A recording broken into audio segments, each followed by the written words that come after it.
Hi YouTube, it's Kathy. I'm currently fighting between the urge to go get another comic book from the library and the urge to stay warm, so while I procrastinate, I thought I'd shoot this video for you. According to Goodreads, I've finished 14 books this year so far. That's really easy to do when you're reading graphic novels. So I thought I'd share with you some of the books that I've finished so far this year, although I don't have all of them because a lot of them were library books. Comics are expensive, and this is how I get around that.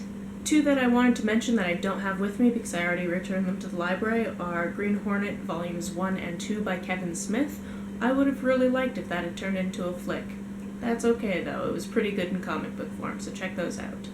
Let's start with the three that I have on hand that aren't comic books or graphic novels. The first one is The Boy in the Suitcase. This checks off Denmark on my Around the World list, so I'm trying to read a book from every country in the world. It's going to be a slow and long project, but I'm trying it. There should be a card up here to that video. I also recently finished In the Shadow of the Banyan, which checks off Cambodia on the same list. Again, if you're at all interested in that challenge, take a look at the video. And then the last non-graphic novel that I have in my possession that I finished this year is Red Queen. This is really good.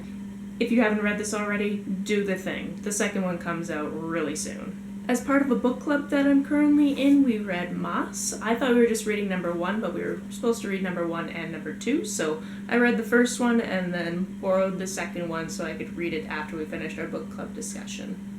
These are pretty important as far as World War II stories go, and as far as comic book graphic novel history goes, so I highly recommend these. I also finished Never Good Night, which would have checked off Sweden on my list if I hadn't already checked off Sweden on my list.